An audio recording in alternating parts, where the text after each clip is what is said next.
సింధు నాగరికత లోహయుగాలలో భాగంగా ఆవిర్భవించడం జరిగింది. దాని యొక్క ప్రాముఖ్యత ఏమిటో నేను ఆల్రెడీ వివరించడము జరిగింది.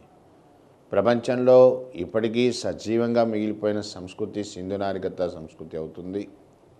ప్రపంచ నాగరికతల్లోనే ఇది అతిపెద్ద నాగరికత. ప్రపంచంలోనే మొట్టమొదటిసారిగా సింధు ప్రజలు పత్తిని పండించి ప్రపంచానికి నూలు వస్త్రాలు ఇచ్చిన వాళ్ళు అయినారు.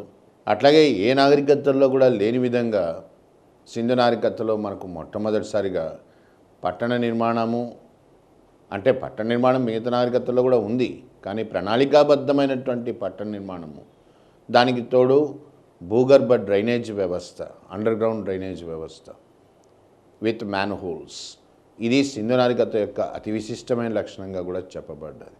ఈ కారణాలతో మనం సింధు నాగరికత యొక్క ప్రాముఖ్యతను గుర్తిస్తూ ఆ చాప్టర్లోకి రావడం జరుగుతుంది.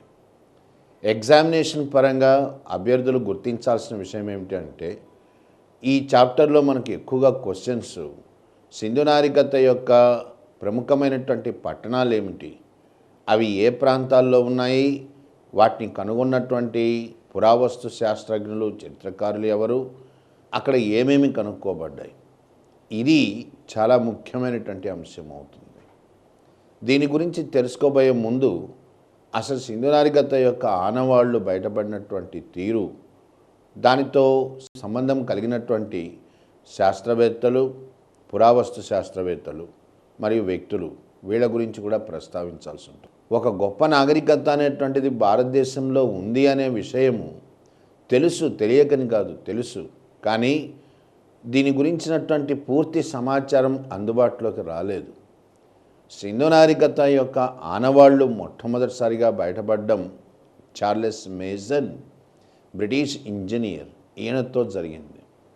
ఈయన మొహంజోదారో, ఇది మనము ప్రస్తుతం పిలుస్తున్నటువంటి పేరు. దీనికి అర్థమైంది అని అంటే చనిపోయిన వాళ్ళను పూడ్చిపెట్టు దిబ్బ అని అంటాం. ఇతడు మొట్టమొదటిసారిగా చార్లెస్ మేసన్ మొహంజదారో యొక్క ఆనవాళ్లను కనుక్కోవడం జరిగింది. కానీ ఆ సమయానికి పురావస్తు శాఖ అనేటువంటిది లేదు, పరిశోధనలు చేసే పరిజ్ఞానము భారతదేశంలో అందుబాటులో లేదు. గవర్నర్ జనరల్ 1861లో పురావస్తు పరిశోధనా సంస్థ, ఆర్కియలాజికల్ సర్వే ఆఫ్ ఇండియా, దీన్ని ఏర్పరచడం జరిగింది. ఇది జరిగినట్టు తర్వాత అలెగ్జాండర్ కన్నింగ్హామ్ భారతదేశ పురావస్తు శాస్త్రానికి క్షేత్ర పురావస్తు శాఖ, దీనికి పితామహుడు లాంటి వాడు అని చెప్పదగినటువంటి వాడు కన్నింగ్హామ్ మొట్టమొదటిసారిగా సింధు నాగరికతపై పరిశోధనలు చేపట్టడం జరిగింది. కన్నింగ్హామ్ తర్వాత మనకు లార్డ్ కర్జన్ గవర్నర్ జనరల్గా 1904లో ఇండియన్ మాన్యుమెంట్స్ ప్రిజర్వేషన్ యాక్ట్, అంటే భారత పురావస్తు పరిరక్షణ చట్టము అనే చట్టాన్ని చేయడం జరిగింది. ఆ చట్టం ద్వారా భారతదేశంలో పురావస్తు శాఖ అనేటువంటి ఏర్పరచడం జరిగింది. జాన్ మార్షల్ మొట్టమొదటి డైరెక్టర్ జనరల్గా కూడా నియమించబడడం జరిగింది. ఎప్పుడైతే సర్ జాన్ మార్షల్ మొట్టమొదటి డైరెక్టర్ జనరల్గా వచ్చాడో అప్పటి నుంచి సింధు నాగరికత పైన త్రవ్వకాలు విస్తృతంగా గావించబడడం జరిగింది.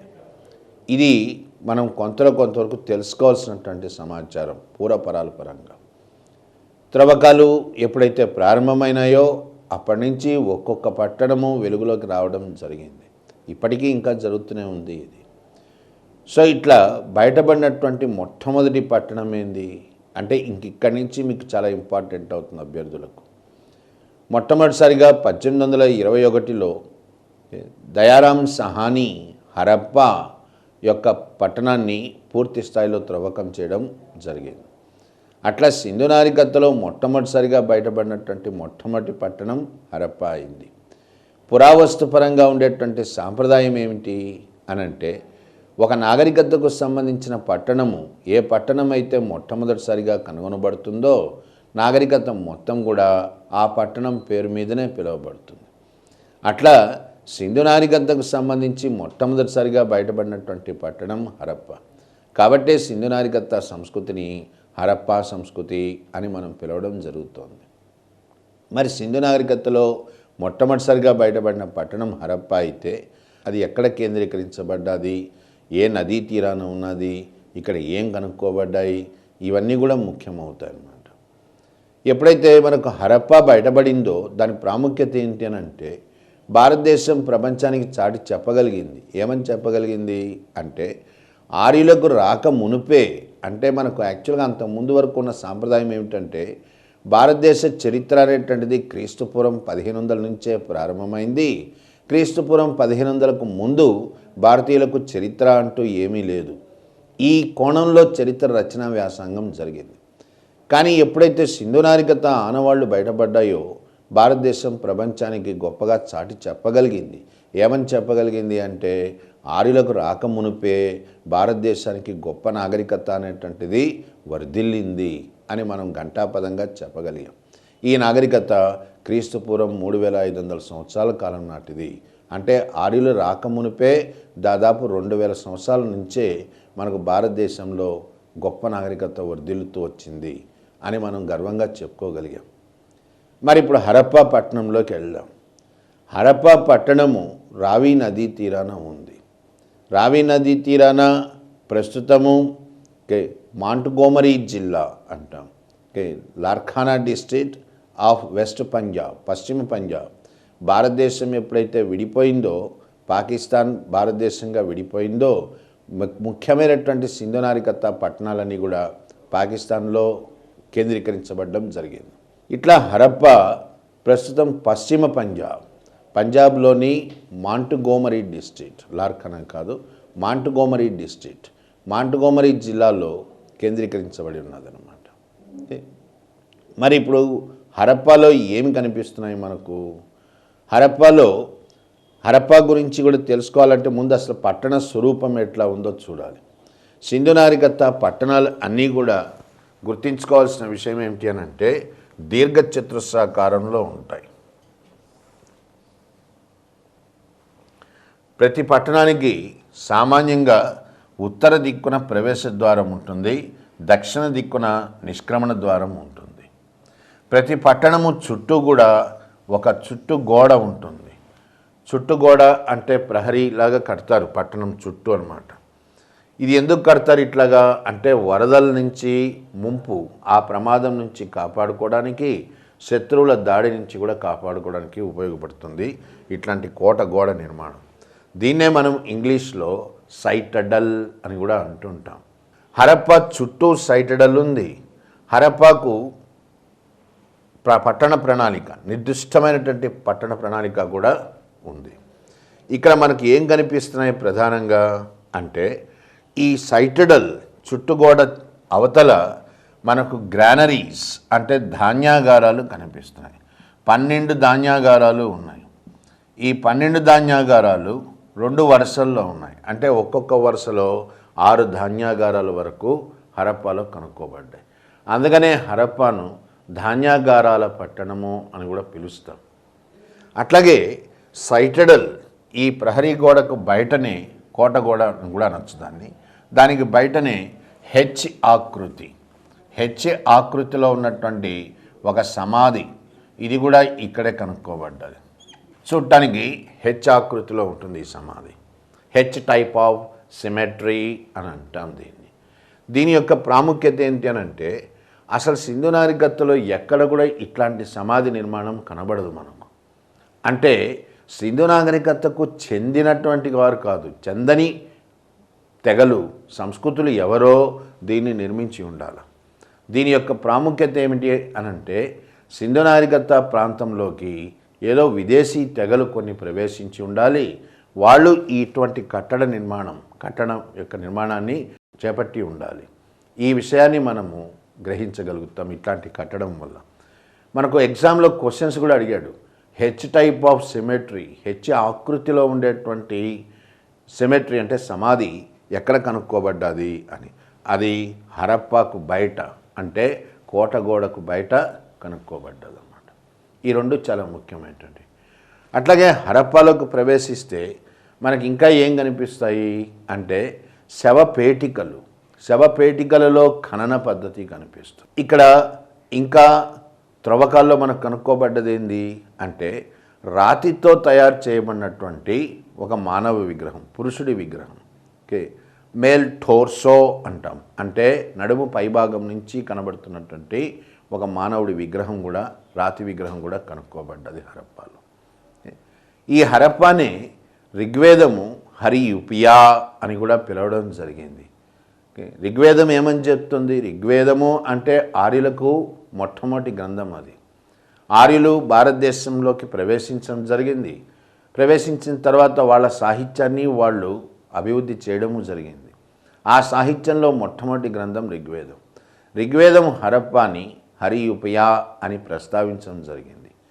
అట్లా చెప్తూ ఋగ్వేదం ఏమంటోంది అంటే హరప్పాలో 1000 యజ్ఞాలు యాగాలు జరిగాయని, హరప్పా పట్టణాన్ని ఆర్యులకు దేవుడైనటువంటి ఇంద్రుడు పిడుగుపాట్లు సృష్టించి సర్వనాశనం చేశాడని ఋగ్వేదం ప్రస్తావించడం జరిగింది. అంటే మనకి ఎగ్జామ్లో ఎట్లా ఇస్తుంటారు ఒక్కోసారి క్వశ్చన్స్ అని అంటే, ఏ పట్టణంను ఇంద్రుడు తన పిడుగుపాటుతో ధ్వంసం చేశాడు అని అంటాడు. ఒక హరప్పానే కాదు, 2 పట్టణాలు ఉన్నాయి అక్కడ, హరప్పా మరియు మొహంజదారో. రెండింటినీ కూడా ఇంద్రుడు సర్వనాశనం చేశాడు అని చెప్పి ఋగ్వేదం ప్రస్తావించడం జరిగింది.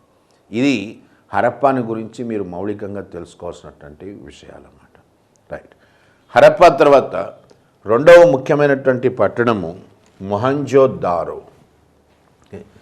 ఆల్రెడీ దీని గురించి నేను ప్రస్తావించడం జరిగింది. మొహంజోదారో సింధు నాగరికతలోనే మొట్టమొదటిసారిగా ఆనవాళ్లను తెలియజెప్పినటువంటి పట్టణం. అంటే సింధు నాగరికత అనేది ఒకటి ఉంది అనేటువంటిది మనకు తెలియడానికి మొహంజోదారోనే కారణం అన్నమాట. చార్లెస్ మేసన్ దీన్ని దర్శించడం జరిగింది మొట్టమొదటిసారిగా.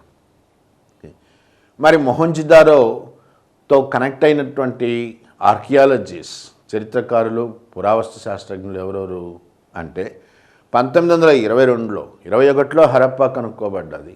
హరప్పా తర్వాత 1922లో మొహంజోదారో తవ్వకాలు అనేటువంటివి పూర్తి స్థాయికి చేరుకున్నాయి. మొహంజోదారో పట్టణాన్ని వెలుగులోకి తీసుకొచ్చినటువంటి పురావస్తు శాస్త్రవేత్త ఆర్డి బెనర్జీ అంటాం. ఆర్డి బెనర్జీ 1922లో మొహంజోదారోని వెలుగులోకి రావడం జరిగింది. ఇది ఎక్కడున్నది అంటే హరప్పాకి దిగువ భాగాన, అంటే సింధ్ ప్రాంతం, ప్రస్తుత పాకిస్తాన్లోని సింధ్ ప్రాంతంలో లార్ఖానా జిల్లాలో సింధు నది ఒడ్డున మొహంజోదారో కేంద్రీకరించబడి ఉన్నదన్నమాట. ఇది దీని యొక్క లొకేషన్ అంటాం, కేంద్రీకరించబడినటువంటి విధానం. మరి మొహంజోదారో యొక్క ప్రాముఖ్యత ఏంది అంటే ఎగ్జామినేషన్లో ఎక్కువగా కూడా మనకు మొహంజోదారో ప్రాముఖ్యత కలిగినటువంటి క్వశ్చన్సే ఉంటాయి. ఒకవేళ వాళ్ళు పట్టణాల మీద ప్రశ్నలు ఇస్తున్నాడు అంటే మీ చాయిస్ మొట్టమొదటిసారి మొహంజోదారో ఉండేటట్టుగా చూడండి. ఎందుకంటే ఇది అత్యంత ముఖ్యమైనటువంటి పట్టణం అన్నమాట. ఏమిటి దీని యొక్క ప్రాముఖ్యత అంటే సింధు నాగరికత పట్టణాల్లోకెల్లా దీర్ఘ వైశాల్యం, అంటే అతిపెద్ద వైశాల్యం కలిగినటువంటి పట్టణం. ద లార్జెస్ట్ సిటీ అంటాం. లార్జెస్ట్ సిటీ మొహంజోదారో అవుతుంది. లార్జెస్ట్ సిటీ అనేటువంటిది ఏ కోణంలో, దాని విడ్త్ కానీ దాని లెంగ్త్ కానీ ఆ పరంగా చూసుకుంటే అది లార్జెస్ట్ సిటీ అవుతుంది. నెంబర్ 1. నెక్స్ట్ నెంబర్ 2, సింధు నాగరికత పట్టణ ప్రణాళిక అనేటువంటిది మొత్తం కూడా మొహంజోదారోనే పోలి ఉంటుంది. కాబట్టి మొహంజోదారోని మోడల్ సిటీ అంటాం, అంటే నమూనా పట్టణము అని చెప్పచ్చు. సింధు నాగరికత పట్టణాలకు అది నమూనా పట్టణం అన్నమాట. దాని ప్రణాళిక చూసే మిగిలిన పట్టణ ప్రణాళిక అనేటువంటిది కూడా రూపొందించబడ్డది అని చెప్పచ్చు. నెక్స్ట్ నెంబర్ 3, సింధు నాగరికత పట్టణాల్లోకెల్లా అత్యధిక నివాసం, అంటే ప్రజలు ఎక్కువగా నివసించిన పట్టణము, జనాభా సాంద్రత ఎక్కువగా కలిగిన పట్టణము మొహంజోదారో అవుతుంది. ఎట్లా చెప్పగలము అంటే అధిక సంఖ్యలో ఇళ్ల నిర్మాణము అనేటువంటిది మొహంజోదారోలోనే కనిపిస్తుంది. కాబట్టి ఇప్పుడు మరి మొహంజోదారోలో మనకు ముఖ్యంగా కనుక్కోబడినటువంటి విషయాలు ఏమిటి అంటే ఏమేమి కనబడ్డాయి త్రవ్వకాల్లో అంటే ఆల్రెడీ ఇంతకుముందే చెప్పాను. సింధు నాగరికత పట్టణాలన్నీ కూడా దీర్ఘచతురస్రాకారంలో ఉంటాయి అని చెప్పాం.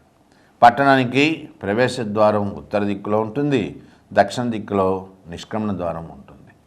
మొహంజోదారో పట్టణంలో నడిబొడ్డున పట్టణానికి హార్ట్ ఆఫ్ ద సిటీ అంటాం. ఈ నడిబొడ్డున ఒక గొప్ప స్నానవాటిక ఉంది. దీన్నే మనము స్విమ్మింగ్ పూల్ లాగా ఉంటుంది అని కూడా చెప్పచ్చు. ఈ స్నానవాటికకు ఉత్తర దిక్కు నుంచి ప్రవేశ ద్వారం, దక్షిణ దిక్కున నిష్క్రమణ ద్వారం ఉంటుంది. ఇటువైపు నుంచి రావాలి, ఇటువైపు స్నానాలు చేసిన తర్వాత దక్షిణ నుంచి నిష్క్రమించాలన్నమాట. ఈ స్నానవాటికకు పక్కనే ఒక బావి ఉంటుంది.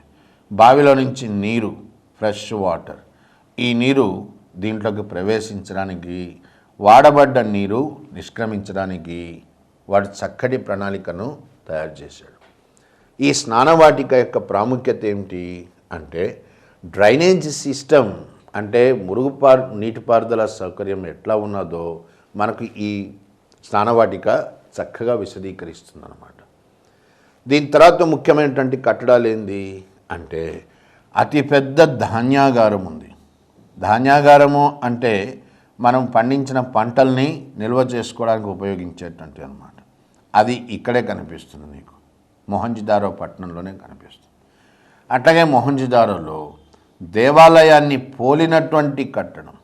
ఇది పూర్తిగా దేవాలయము అని చెప్పలేం మనం, కానీ చూడటానికి దేవాలయాన్ని పోలినటువంటి ఒక కట్టడం కూడా కనుక్కోబడ్డది. అట్లాగే మొహంజదారోలో అతిపెద్ద సమావేశ మందిరము కూడా కనుక్కోబడ్డది. ఈ సమావేశ మందిరం దేనికోసము అంటే ప్రజలు ఇక్కడ సమావేశాలు నిర్వహించుకోవడానికి అనమాట. అంటే దీన్ని బట్టి నీకేం తెలుస్తుంది అంటే, సింధు నాగరికత పట్టణాల్లో మున్సిపల్ వ్యవస్థ, ఒక మున్సిపల్ వ్యవస్థ లాంటి వ్యవస్థ ఉండేది. ప్రజలందరూ కూడా తరచుగా సమావేశాలు నిర్వహించేవాళ్ళు, సమిష్టిగా నిర్ణయాలు తీసుకునేవాళ్ళు అని చెప్పడానికి ఆధారం ఉందన్నమాట. ఇవి ముఖ్యమైనటువంటి కట్టడాలు. ఏమిటి ముఖ్యమైన కట్టడాలు అంటే, పెద్ద స్నానవాటిక, అతిపెద్ద ధాన్యాగారము, దేవాలయాన్ని పోలినటువంటి కట్టడము మరియు విశాలమైనటువంటి సమావేశ మందిరం. ఈ 4 మొహంజదారో పట్టణంలో మనకు కనిపించేటువంటి ప్రధానమైన కట్టడాలు. ఇంకా ఏమున్నది ప్రాముఖ్యత ఇక్కడ మొహంజదారో యొక్క ప్రాముఖ్యత అంటే, త్రవ్వకాల్లో కొన్ని వస్తువులు బయటపడ్డాయి. ఏ రకమైనటువంటి వస్తువులు బయటపడ్డాయి అంటే, ముద్రికలు.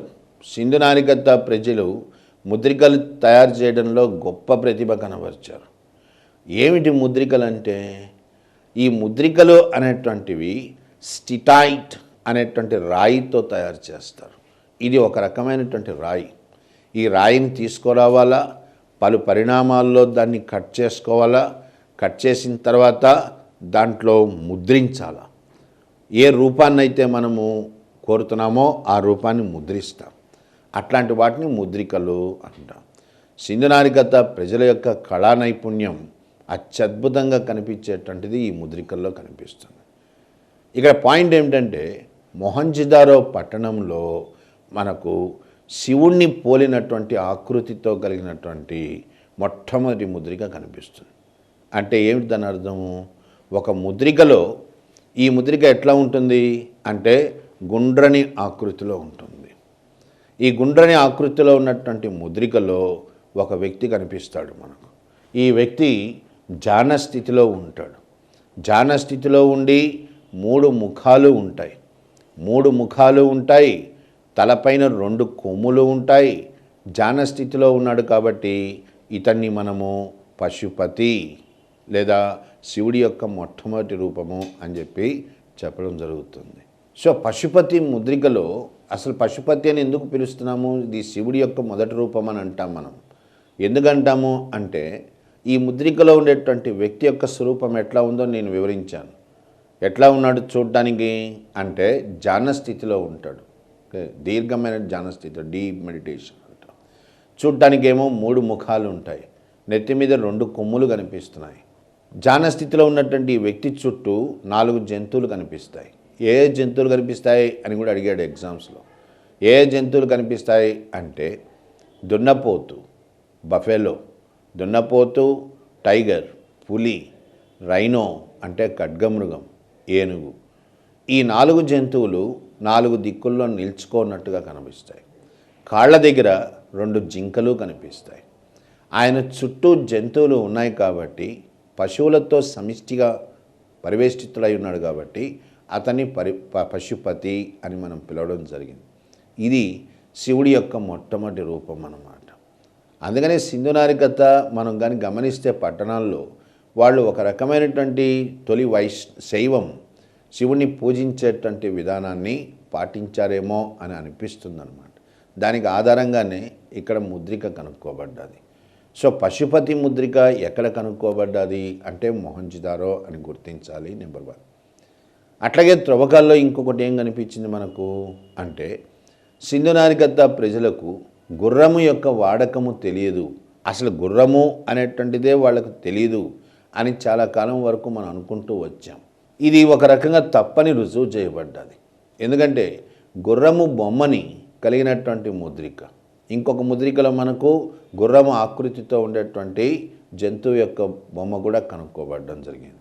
అంటే గుర్రం ఆకృతిని కలిగినటువంటి ముద్రిక కూడా మొహంజదారోలో కనుక్కోబడ్డాయి. సో 2 ముద్రికలు కనుక్కోబడ్డాయి. అట్లాగే విగ్రహాలు కనుక్కోబడ్డాయి.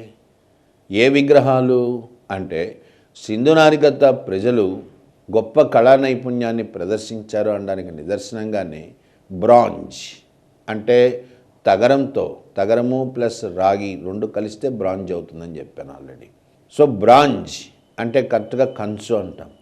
కంచుతో తయారు చేయబడినటువంటి నాట్యగత్య విగ్రహం బ్రాంజ్ డాన్సింగ్ గర్ల్ అంటాం. ఈ కంచుతో తయారు చేయబడినటువంటి నాట్యగత్య విగ్రహం సింధు నాగరికత కళాస్వరూపాల్లోనే అత్యంత అందమైన విగ్రహం అంటాం. చాలా కష్టం, అది చేదిరిగిన కళాకారుడే చేయగలడు అనమాట అట్లాంటి విగ్రహాన్ని. ఈ విగ్రహం కూడా మొహంజదారోలోనే కనుక్కోబడ్డది.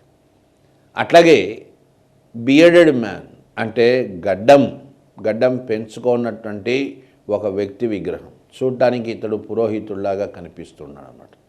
పురోహితుడిని పోలినటువంటి విగ్రహం. ఈ విగ్రహం దేంతో తయారు చేయబడ్డది? ఇది కూడా అడిగాడు క్వశ్చన్. ఈ విగ్రహము స్టిటైట్ అనేటువంటి రాయితో తయారు చేయబడ్డది. ఇంతకుముందే చెప్పాను ఆల్రెడీ. స్టిటైట్ అనేటువంటిది ముద్రికలు తయారు చేయడానికి వాడబడేటువంటి ఒక ప్రత్యేకమైన రాయి. అట్లాంటి రాయితోనే తయారు చేయబడినటువంటి మరో విగ్రహము పురోహితుడి విగ్రహం. ఇది కూడా మొహంజదారోలోనే కనుక్కోబడ్డది. అట్లాగే ఇంకా ఏం కనుక్కోబడుతున్నాయి ఇక్కడ అంటే ఇంతకుముందే చెప్పాను సింధు నాగరికత ప్రజలు ప్రత్తిని పండించిన మొట్టమొదటి వారు అని చెప్పి. సో దానికి నిదర్శనంగానే మొహంజదారో పట్టణంలో మొట్టమొదటిసారిగా నీకు నేయబడినటువంటి గుడ్డ పేలిక, a piece of cloth, woven cloth అని అంట, ఒక గుడ్డ పేలిక కూడా కనుక్కోబడ్డది. అట్లాగే దూరాన్ని కొలవడానికి ఒక స్కేల్, ఒక ప్రమాణాన్ని కూడా వాళ్ళు పాటించారు. ఒక స్కేల్ని కూడా వాళ్ళు ఉపయోగించడం జరిగింది. ఇది కూడా నీకు మొహంజదారోలోనే కనుక్కోబడ్డది. ఇవన్నీ మొహంజదారోలో కనుక్కోబడినటువంటి ముఖ్యమైనటువంటి విషయాలు అన్నమాట. ఇవన్నీ మనకి ఎగ్జామినేషన్ పరంగా ముఖ్యమవుతాయి, ఇంపార్టెంట్ కూడా. ఇంకా ఏం ప్రస్తావించాల్సి వస్తుంది మొహంజదారో పట్టణం మీద అంటే మొహంజదారో సింధు నది ఒడ్డున ఉన్నది. ఈ నదికి తరచుగా వరదలు వస్తూ ఉంటాయి. అందువల్ల మొహంజదారో పట్టణము దాదాపు 7 సార్లు ముంపుకు గురైంది, వరదల ముంపుకు గురైంది అని మనం నిర్ధారించడం జరిగింది. 7 సార్లు అని ఎట్లా తెలుస్తుంది అంటే త్రవ్వకాల్లో మనము దిగువ పొరలు లేయర్స్ అంటాం. వీటికి వెళ్ళే కొద్దీ అక్కడ పట్టణంలో ఉన్నటువంటి కట్టడాలు ఏ విధంగా మార్పుకు లోనైనాయో తెలుస్తుంటుంది. దాన్ని బట్టి నీకు తెలుసుకోవచ్చు అన్నమాట. అన్నిసార్లు వరదల వల్ల పట్టణం ధ్వంసమైంది అని చెప్పొచ్చు అన్నమాట. ఇంతకుముందు కూడా ప్రస్తావించాను నేను. ఇంద్రుడు, ఆర్యులకు ప్రధాన దేవుడు ఇంద్రుడు. ఋగ్వేదం ఏమని చెప్పింది? హరప్ప అనే పట్టణాన్ని ఇంద్రుడు ధ్వంసం చేశాడు అని చెప్పి. అదే ఋగ్వేదం మొహంజదారో పట్టణాన్ని కూడా ఇంద్రుడే ధ్వంసం చేశాడు అని ప్రస్తావించడం జరుగుతుంది. ఇవన్నీ వివాదాలు, కానీ ఊరికే తెలుసుకోవడం అనేటువంటిది ముఖ్యమవుతుంది ఇక్కడ. అంతే. ఇవి మొహంజదారోకు సంబంధించినంత వరకు ముఖ్యమైన సమాచారం అన్నమాట. దీని తర్వాత 3వ అతి ముఖ్యమైనటువంటి పట్టణం ఏమిటి అంటే చెన్హుదారో అంటాం. చెన్హుదారో.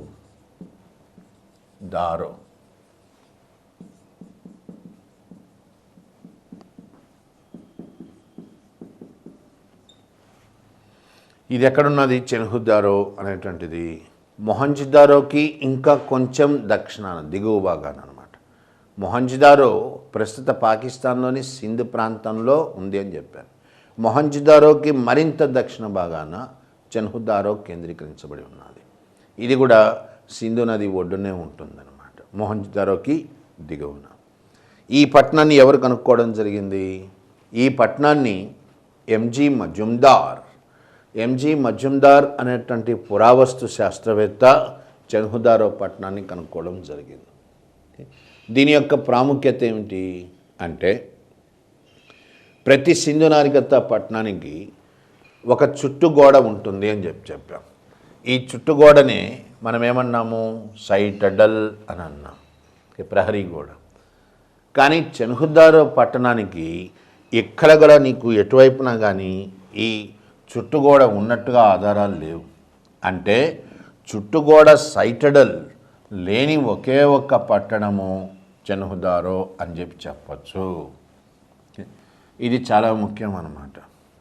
సైటడల్ లేని సింధు నాగరికత పట్టణం ఏది అంటే చెన్హుదారో అవుతుంది ఒకటి. రెండవ ముఖ్యమైనటువంటి విషయం ఏమిటి అంటే, ఈ చెన్హుదారో పట్టణంలోనే మనకు ఇంక్ పాట్ అంటాం.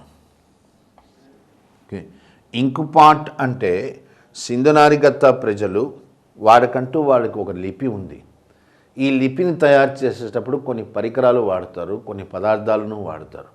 అవి నిర్వహించుకోవడానికి తయారు చేసుకున్నటువంటి ఒక పాత్ర, దాన్నే ఇంక్ పాట్ అని అంటాం. ఇది కూడా చెన్హుదారోలోనే లభ్యమైందనమాట. నెక్స్ట్ మూడవ ముఖ్యమైనటువంటి విషయం ఏమిటి అంటే, చెన్హుదారో త్రవ్వకాల్లో మనకు రాతితో తయారు చేయబడినటువంటి నాట్య భంగిమలో ఉన్నటువంటి ఒక వ్యక్తి విగ్రహం కనుక్కోబడ్డది. నాట్య భంగిమలో ఉండేటువంటి వ్యక్తి విగ్రహము అంటే అది ఎవరిదై ఉంటుంది? బహుశా మన పురాణాల ప్రకారము, మన ఇతిహాసాల ప్రకారము నాట్యము అనేటువంటిది శివుడికి సంబంధించిన అంశం. కాబట్టి అందుకే ఇంతకుముందు కూడా అనుకున్నది మనం, సింధు నాగరికత త్రవ్వకాల్లో మనకు ఎక్కడో శైవం యొక్క ఛాయలు కనిపిస్తున్నాయి అని. శివుణ్ణి పోలినటువంటి నాట్య భంగిమలో ఉన్నటువంటి రాతి విగ్రహము ఇది కూడా చెన్హుదారోలోనే కనుక్కోబడ్డది. ఇంకా ముఖ్యమేమిటి అంటే, ముఖ్యమైన విషయాలు ఏమిటి అని అంటే, చెన్హుదారో పూసల పరిశ్రమ. సింధు నాగరికత ప్రజలు బీడ్స్ అంటే పూసలు అంటాం తెలుగులో, వీటిని కూడా బాగా ఎక్కువ సంఖ్యలో తయారు చేసుకునేవాళ్ళు అనమాట. ఈ పూసల పరిశ్రమకు కూడా చెన్హుదారోనే ప్రధాన కేంద్రం. అట్లాగే చెన్హుదారో ఎట్లయితే మొహంజదారో వరద ముంపులకు గురైందో, చెన్హుదారో కూడా దాదాపుగా 3 సార్లు వరద ముంపుకు గురైంది అని మనము ఒక నిర్ధారణకు వచ్చాం. ఇవన్నీ చెన్హుదారోకు సంబంధించినటువంటి ముఖ్యమైన సమాచారం. ఇంకొకటి కూడా ఉంది ఇక్కడ, అదేంటంటే చెన్హుదారో ప్రజలు రాయిని వాడారు, ఇటుకలు వాడారు. సింధు నాగరికత ప్రజలు తమ యొక్క గృహ నిర్మాణం, ఇళ్ళు కట్టుకోవడానికి ఎక్కువగా కూడా చక్కటి ఇటుకలు వాడతారు, బాగా కాల్చినటువంటి ఇటుకలు. కానీ చెన్హుదారోలో రాతి కట్టడాలు కనిపిస్తున్నాయి, ఇటుకలు వాడలేదు. ఇది కూడా నువ్వు గుర్తుంచుకోవాల్సినటువంటి విషయం అవుతుంది. ఇది చెన్హుదారోకు సంబంధించినటువంటి ముఖ్యమైన సమాచారం. చెన్హుదారో తర్వాత నెక్స్ట్ ఇంపార్టెంట్ సైట్ ఏమిటి అంటే, రాజస్థాన్లో ఉండేటువంటి కాళీబంగన్. ఇక భారతదేశంలోకి వద్దాం. భారతదేశంలో ఇవన్నీ కూడా ఏంటంటే ఇప్పటిదాకా చెప్పినటువంటివి ఇవన్నీ ప్రస్తుత పాకిస్తాన్లో ఉన్నటువంటి సింధు నాగరికత క్షేత్రాలు. భారతదేశంలోకి వస్తే కాళీబంగన్. కాలా అంటే నల్లని, బంగన్ అంటే బ్యాంగిల్ అంటే గాజు అంటాం. కాళీబంగన్ నల్లని గాజు అని దాని అర్థం అన్నమాట, లిటరల్ మీనింగ్, భాషాపరంగా దాని అర్థం అది. ఇది ప్రస్తుత రాజస్థాన్లోని ఘగర్ లేదా గగల్ అంటాం, ఈ నది ఒడ్డున ఉందన్నమాట. ఈ పట్టణాన్ని కనుక్కున్నటువంటి పురావస్తు శాస్త్రవేత్త డాక్టర్ ఘోష్. డాక్టర్ ఘోష్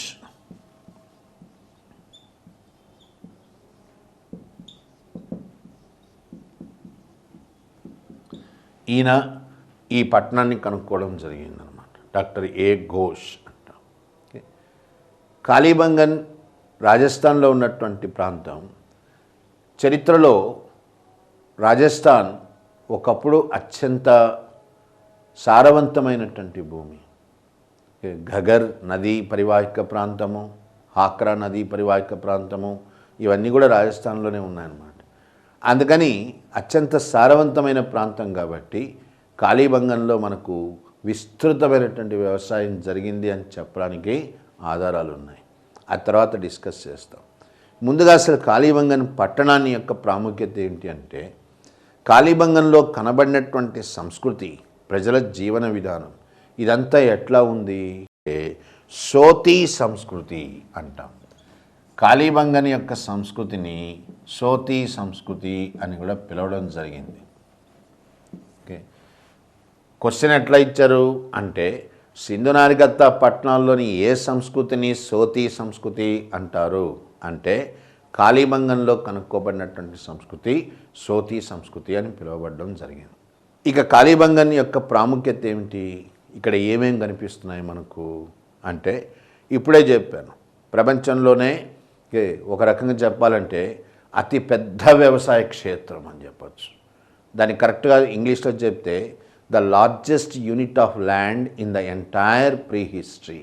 చరిత్ర పూర్వయుగంలో అతి పెద్ద భూమి, అతి పెద్ద వ్యవసాయ క్షేత్రం, వ్యవసాయానికి ఉపయోగించబడ్డ భూమి, అతిపెద్ద వ్యవసాయ క్షేత్రం ఎక్కడ కనుక్కోబడ్డది అంటే కాళీబంగన్లోనే. దాన్ని బట్టి నీకు తెలుస్తుంది వాడు చాలా విస్తృతంగా వ్యవసాయం చేశారు అని చెప్పి కాళీబంగన్ ప్రజలు.